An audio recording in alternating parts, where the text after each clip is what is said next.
Saya bekerja itu dulu di gudang distribusi nasional, tempatnya di Bale Endah. Itu pabriknya dari mulai Karasak, kemudian Ujung Berung, Cileunyi. Jadi dari berbagai macam pabrik itu barang dikirim ke sana ke Bale Endah. Itu kerjaannya di sana setiap hari memang itu pakai werpak, ngangkat-ngangkat barang, ya. Sampai tidak pernah mengenal dunia luar. Dan cicing nanti di gudang setiap hari bekerja dengan kerudung, dengan gamis, dengan busana muslim dan yang lain. Sampai-sampai saat itu menganggap bahwa yang manusia yang hidup itu cuma kita.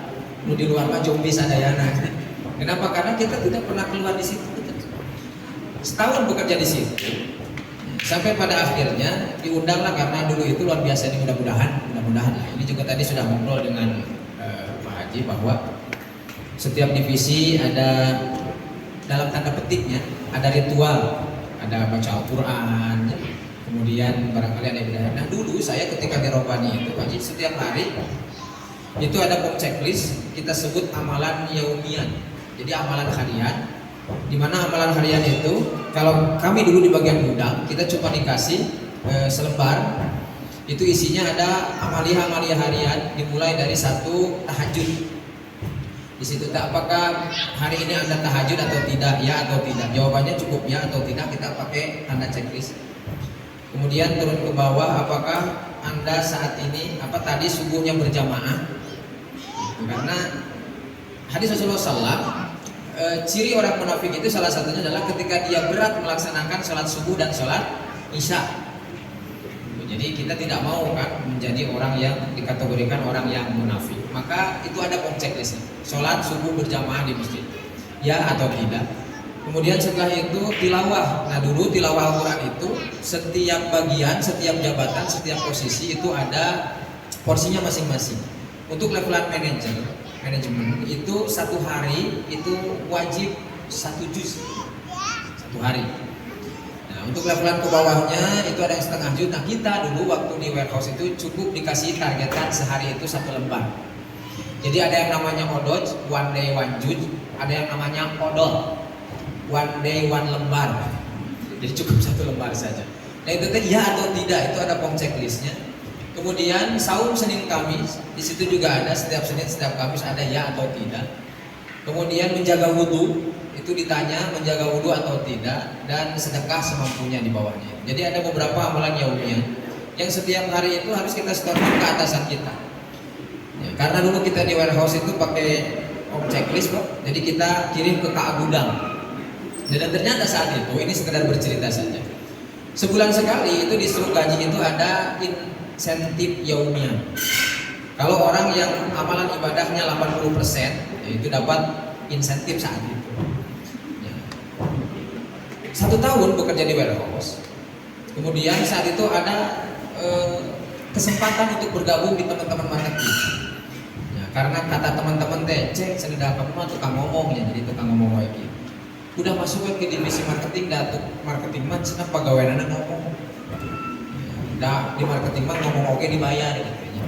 Tapi hati-hatinya jangan sekedar ngomong, karena ada marketing teh yang ngomongnya kabina-binanya. Pas ada kabina-bina teh ada unsur apa? Ada unsur kebohongan di dalamnya. Ya, jadi bagaimana cara jadi marketing yang baik dan benar? Ikutilah marketingnya Rasulullah SAW. Contoh sederhana bukan Pak. Biasanya sekarang itu lamun harga legit 3.000, harga nanti 5.000. HPP 5.000. Terus dijual itu 25.000 satu atau 20.000. Pak, legend sabaraha? Ini ada yang roaming bahasanya. Orang Sunda Sadayana apa ada orang seberang? Orang Zimbabwe ayo Pak. Enggak ada orang Zimbabwe. Pak, legend berapa? Sabaraha ini legend teh 25. Kan kita mah biasanya munawar tuh tara kira-kira oke nya sadis pisan lah Afgan pokoknya. Ejeng rosa teh anya. Berapa 12. Tuh 12 ngeri kieu naon. Teu tiasa teh 12. 252 tuh. 252. Itu bahasa dari pedagang teh biasanya gini, aduh nuhun bisa 252 mah atuh teu ayaan ka abdina oge. Di ditu na oge teh sakitu. Nah, itu sudah ada unsur kebohongan. Padahal tadi itu nanti sabarahaan 5.000-an ditawar 25.002. Berarti sebetulnya secara untung itu secara profit kita dapat sebetulnya ya secara profit. Tapi bahasa teh kan gitu, tuh neng Ditawi sakit itu mah teu ayaan di ditu nage teh sakit itu. Eta bohong. Kenapa ada kalimat di ditu teh sakit? Nah, bahasa yang benar adalah dicontohkan oleh ulama. Kumaha carana teh? Kalau misalkan harga leasing HPP-nya 5.000, kita tawarkan 25.000, ditawar. Pak, 25 duanya.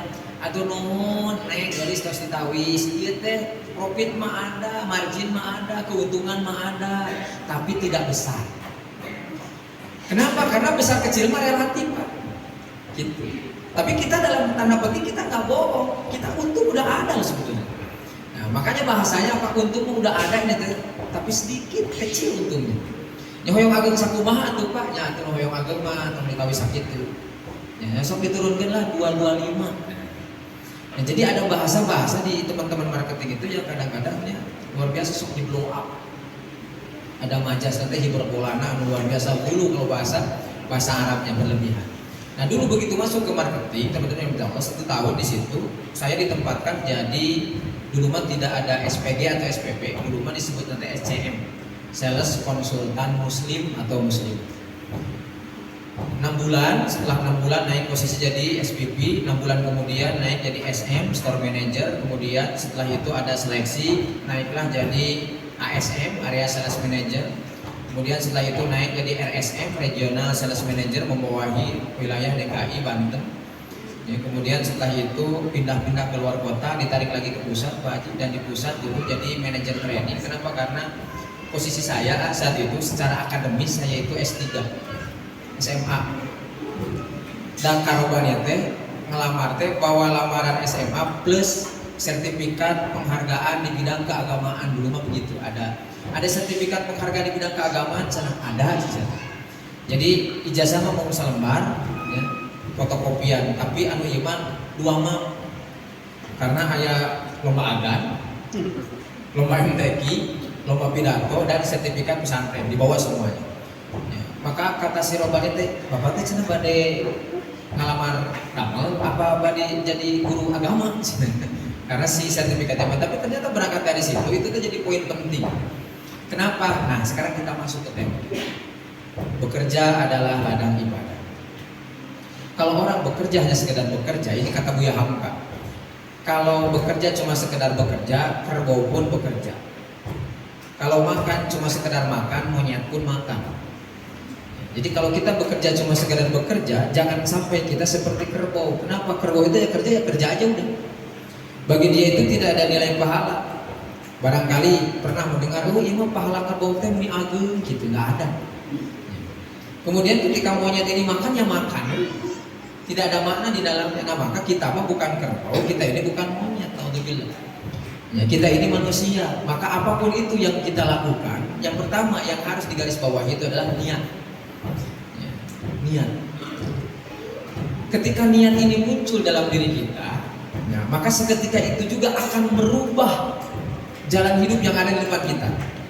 Innamal a'malu binniyat. Sesungguhnya segala amaliyah itu tergantung dari niat. Kalau berangkat dari rumah datang ke The Tweet, datang ke Inang Cookies, datang ke perusahaan ini hanya untuk bekerja, ya bekerja saja. Diniatkan dari rumah pengen dapat uang, pasti dapat uang.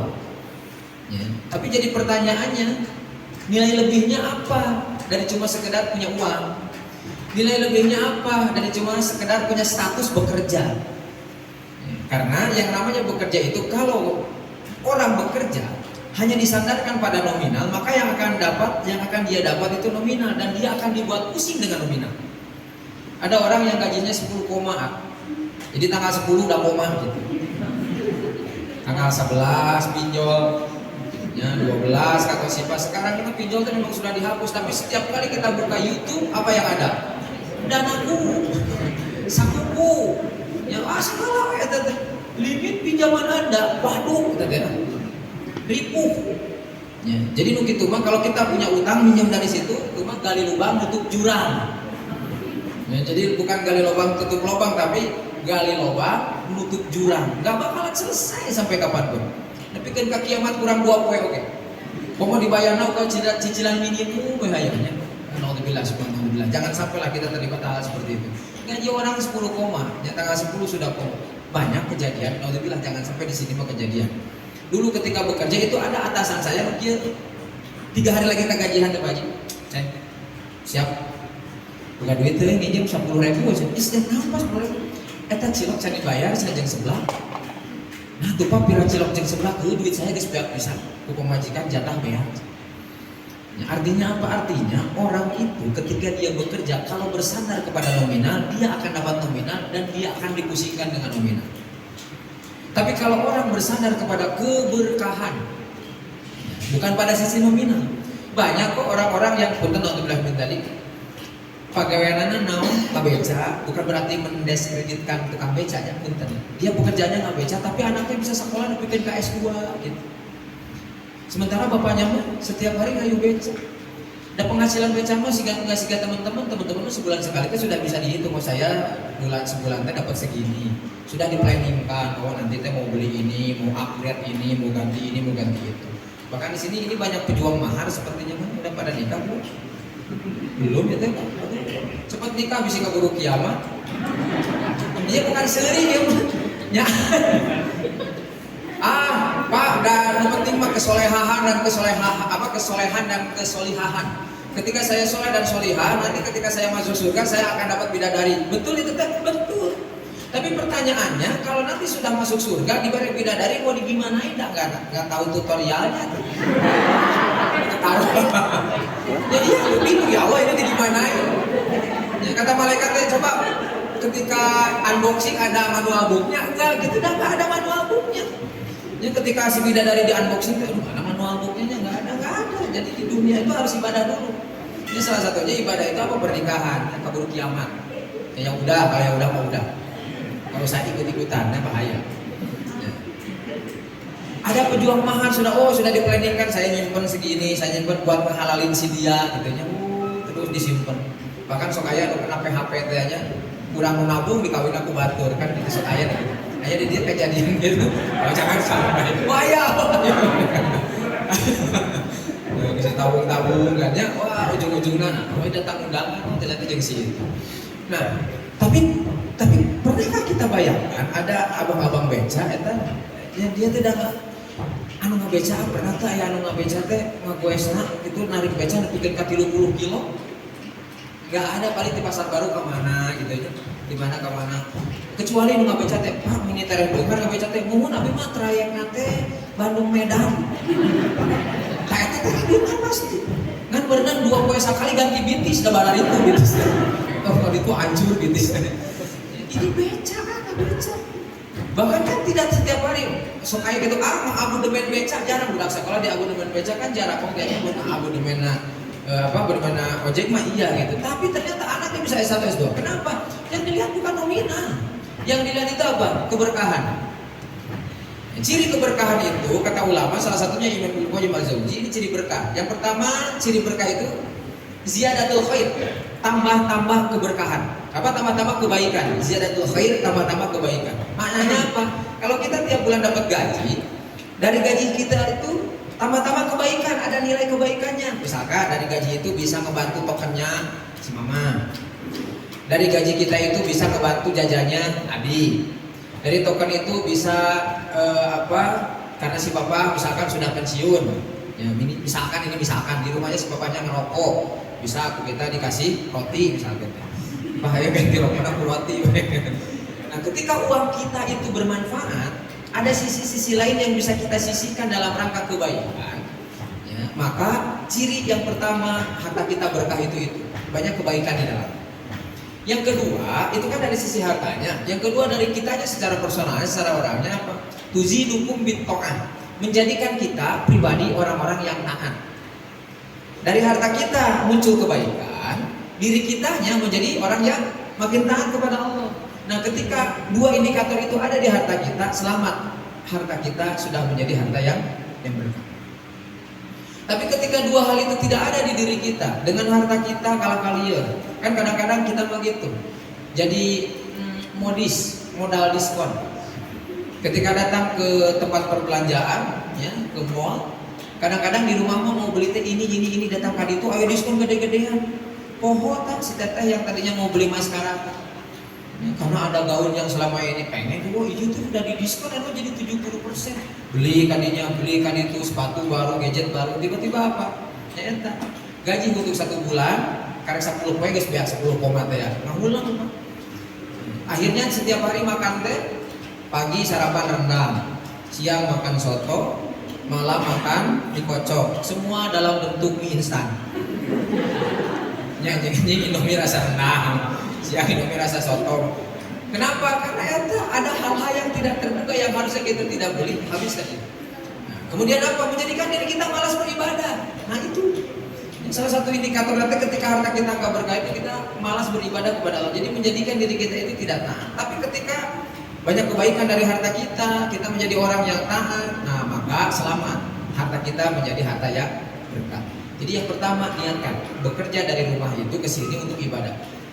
Ada tuntunannya seperti apa? Tuntunannya ini Rasulullah ngajarin ya, ketika kita buka pintu mau keluar rumah ini ada doanya. Apa doanya? Bismillahi tawakkaltu Allah la haula wala quwata illa billah.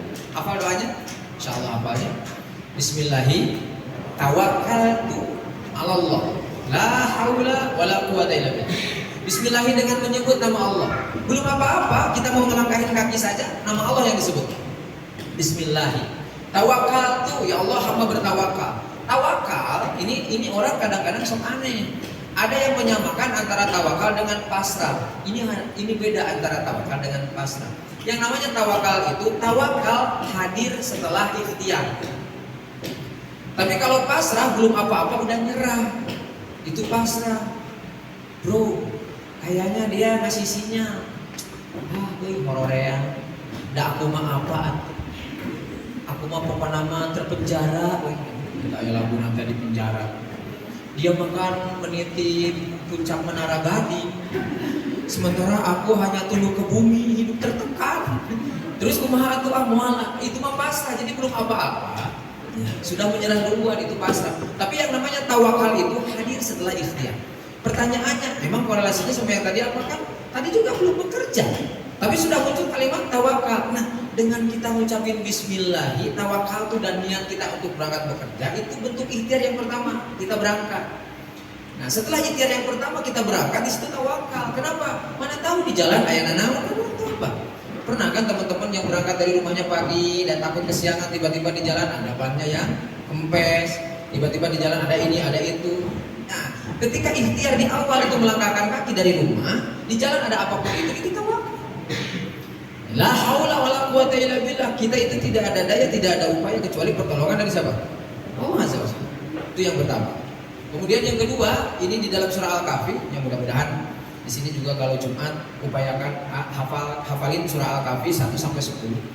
Ini hadisnya sahih. Yang barang siapa orang yang menghafal surah Al-Kahfi ayat pertama sampai ayat ke-10, maka Allah Subhanahu wa taala akan melindungi dia dari fitnah Dajjal. Ketika Dajjal nanti muncul, itu orang-orang yang ngumpet itu pasti ketahuan Dajjal mau di dia gitu. Tapi bagi orang-orang yang senantiasa menghafal surat Al-Kahfi ayat 1 sampai 10, maka ketika Dajjal nyari, orang itu mau ngumpet di tempat yang menurut kita mah mudah ketemu, itu tidak akan ketemu. Kenapa? Karena salah satu fadilah dari surah Al-Kahfi. Apalagi kalau surah Al-Kahfi dibaca Jumat itu full satu surah, itu jaminan dari Rasulullah dibaca Imam Al-Bukhari. Barang siapa orang yang membaca Al-Kahfi dari Jumat ke Jumat yang lain, maka Allah akan menyinari orang tersebut dari satu Jumat ke Jumat yang lain. Menyinari apa? Cahaya Allah. Jadi ketika orang disinari oleh cahaya Allah, sama analogi sederhananya, kalau kita lagi ada di tempat yang gelap banget. Kemudian ada orang yang nyenterin kita, nah, tiba-tiba jalan itu jadi terlihat. Maka kata ulama, ketika Allah yang menyinari jalan hidup kita akan tahu mana yang hak, mana yang batil, mana yang harus diikuti, mana yang harus dijauhi. Kenapa? Karena ada cahaya Allah. Ini di hari Jumat. Di hari Jumat itu apa di surah Al-Kahfi itu ada salah satu ayat yang Allah Subhanahu wa taala menceritakan satu orang yang setiap kali masuk ke kebunnya, ya, dia baca satu doa. Doanya apa? Yang pertama ucapkan Bismillahirrahmanirrahim. Yang kedua, Masya Allah, la quwata illa billah. Masya Allah, la quwata illa billah. Kenapa? Semua ini sesuai dengan Masya Allah, kehendak Allah. Tidak ada satupun kita yang saat ini hadir itu kecuali atas kehendak Allah. La quwata illa billah. Ya Allah, tidak ada daya, tidak ada upaya. Kenapa maknanya? Jangan sampai apa-apa yang melekat ke diri kita jadikan itu hasil kita. Kita jadikan itu kesombongan untuk diri kita. Maka la quwata illa billah. Masya Allah, la quwata illa billah. Semuanya ini atas kehendak Allah. La quwata illa billah. Saya mah tidak ada daya, tidak ada upaya. Ketika kita punya jabatan tinggi di sini, itu kehendak Allah. Ketika kita punya target yang melampaui batas, ya ini tim marketing setiap bulan itu ada target marketing. Ternyata targetnya itu melampaui batas sampai 100, 120%, 130%, 150% melampaui batas. Itu bukan hanya semata karena usaha kita, tapi itu karena apa? Masya Allah. Itu karena kehendak Allah dari kita. La quwata illa billah. Kita tidak ada daya, tidak ada upaya kecuali pertolongan dari siapa? Pertolongan dari Allah. Itu ada di dalam surat Al-Kahfi ketika menceritakan ada dua orang yang punya kebun. Nah, kebun yang pertama itu isinya orang yang sombong, kebun yang kedua isinya orang tawakal. Orang tawakal ini setiap kali dia masuk kebun selalu dibacakan ketika buka pintunya, Masya Allah, la quwata illa billah. Makanya kalau terus Pak Haji dan jajaran direksi yang umroh ataupun hajian, kita sering lihat itu di pintu-pintu toko. Itu sering disebut sering dituliskan itu ada kalimat, bahkan di sana itu Masya Allah, tabarakallah. Ya, ada Masya Allah, la quwata illa billah, itu selalu di setiap pintu itu mereka tuliskan, bikin cutting stiker itu di situ. Ya, itu untuk siapa? Untuk mereka, untuk karyawan, untuk ownernya. Ketika dia masuk itu nggak lupa pasti didorong itu, ya saya belum baca doa ini, Masya Allah, la quwata illa billah. Supaya apa? Supaya mengikis kesombongan kita. Karena semua ini bisa terwujud bukan hanya semata karena usaha kita, tapi yang paling besarnya itu adalah kehendak. Yang pertama tadi niat. Sampai jam berapa nih? Ada yang ini sampai jam berapa ini? Bebas. Oh terserah, makasih. Yang kedua, ketika kita ingin bekerja, kita harus paham bahwa setiap kali orang keluar dari rumah, kemudian dia melangkahkan kaki. Ini hadis riwayat Imam Muslim. Sabda Rasulullah SAW, barang siapa orang yang keluar rumah dalam rangka menafkahi anak istri, berikhtiar mencari nafkah, maka sepanjang jalan Allah Subhanahu wa taala jadikan dia pahalanya pahala apa? Jihad fisabilillah.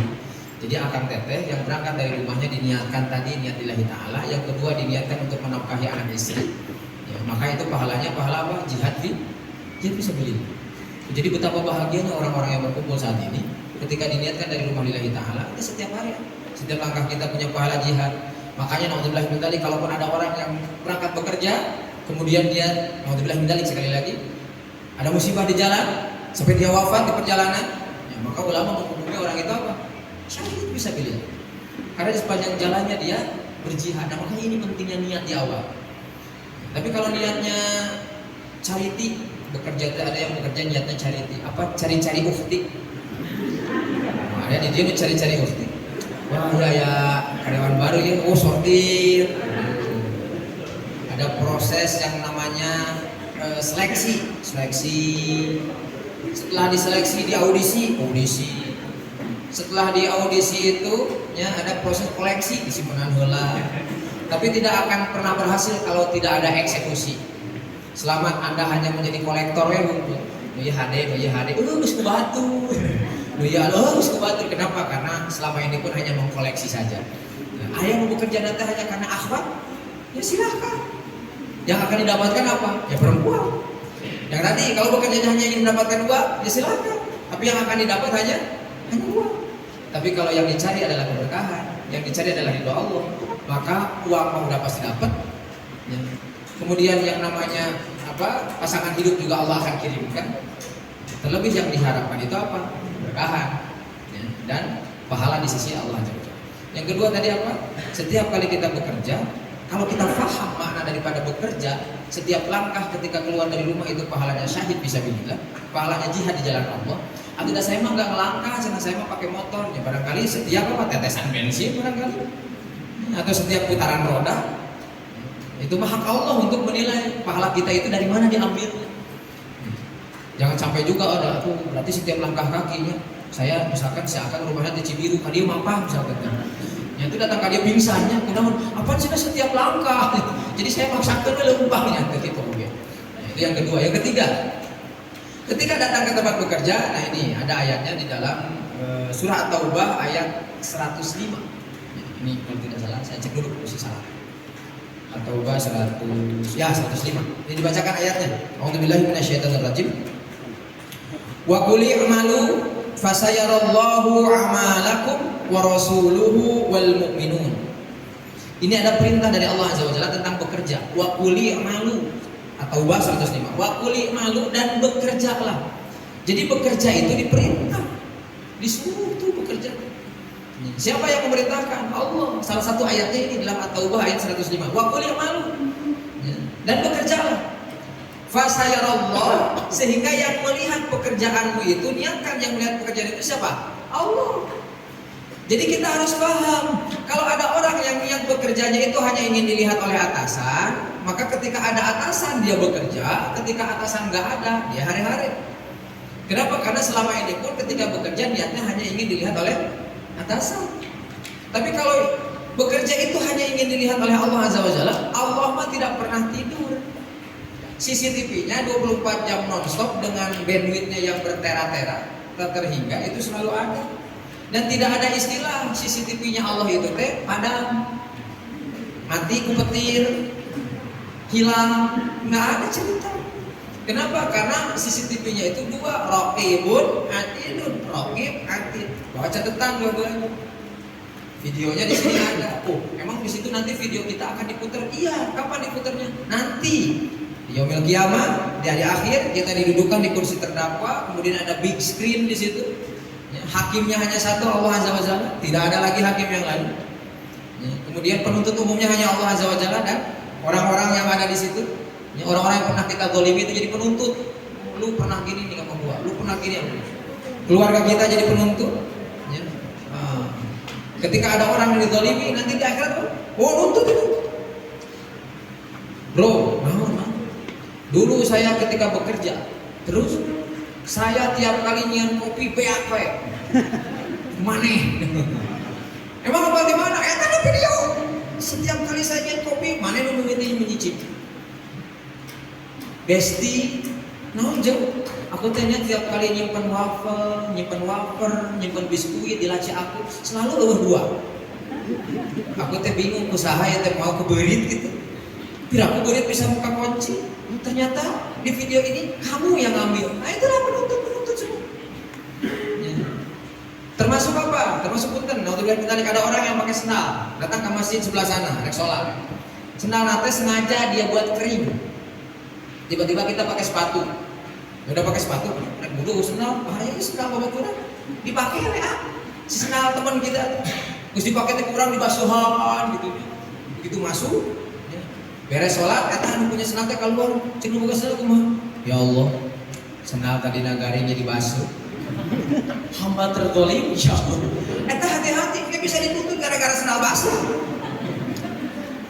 Nya, penuntut umum eta dituntut eta semua. Makanya ayah hadis imam cenah cengeng mengarang ada hadis atadruna mal muflis. Tahukah kamu siapa orang yang muflis? Bangkrut. Itu hadisnya atadruna mal muflis fina. Tahukah kalian siapa orang yang bangkrut di antara kita? Kata sahabat apa? Ya Rasulullah, yang bangkrut itu adalah orang yang nggak punya duit sama sekali, nggak punya dinar, nggak punya dirham. Enggak, bukan. Orang yang usahanya itu hancur sehancur-hancurnya, sampai bukan cuma gulung tikar dia, tapi tanahnya dipaculan. Saking gulung tikar. Bukan, kata Rasulullah. Terus siapa ya Rasulullah? Orang yang di dunia dia pernah menzalimi seseorang, pernah menuduh dengan tuduhan palsu, pernah mencaci maki seseorang padahal dia tidak salah, pernah mengambil hak orang lain, ya, kemudian ada tuduhan-tuduhan palsu, pernah menumpahkan darahnya orang yang tidak bersalah, maka orang-orang itu kelak akan datang berbondong-bondong kepada orang tersebut. Ya, ketika datang, ini ada orang teteh, sementara katanya si orang itu punya amalan sholat, punya amalan zakat, punya amalan saum, punya amalan haji, banyak amalan teh. Dia udah seneng banget lah pokoknya. Ini saya mau pisulkaeun ya, amalan sholat, amalan saum, amalan zakat, amalan haji, semuanya banyak di sini. Begitu mau jalan datang, sebentar, bro, damang, lain damang dah. Terus kumaha tuh? Saya kan di dunia terido. Nah, aku terido segala. Kamunya setiap kali menjeng saya naik motor bareng selalu kan? Bro, saya cuma receh, cik pinjam duit 2.000 jang parkir. 2.000 jang parkir. 2.000 jam parkir. Kalau bahasa di awalnya pinjem berarti apa? Harus dibalikin. Ya, pinjam dulu dong 5.000. Aku nggak ada kembalian. Pinjam dulu dong. Kalau kalimatnya pinjam berarti harus dapat. Harus dibalikin. Beda kalimatnya jangan minta. Bro, minta atau 2.000? Jangan mau. Iya, orang tuh buka jam parkir. Kalau bahasanya minta, kasih. Ya, ketika orang ngasih pun dia sudah rindu karena minta iya bang. Pinjam lah 2.000. Ya, begitu di akhirat dulu kamu setiap kali parkir minjem, bus-bus minjem 2.000. Cerita tuh bro, bilang oke 2.000 lain pira. Kamu 8 tahun minjeman 2.000 nggak gue? Saya dihitung-hitung berjuta tahun. Terus kumaha tuh ganti. La dirhaman, wala dinar. Saat itu tidak ada dinar, tidak ada dirham, tidak bisa kita ganti. Oh juga satu ya saya mau duit nggak bisa. Maka diganti dengan apa? Kata orang yang menuntut, terus kamu mau apa? Yang kata orang yang saya minta pahala sholat kamu. Diambil pahala sholat. Anu terus dikumpulkan di dia, diambil pahala sholat. Hilang pahala sholat yang begitu banyak yang sudah dikumpulkan. Datang lagi satu orang, brother, dulu saya tidak terima. Nah, yang terima segala. Saya sudah menghitbah si Ain. Kita bisa dengan Ain. Ayah dengan Ain. Ayah. Saya sudah menghitbah si Ain. Tiba-tiba kamu datang ke lorong.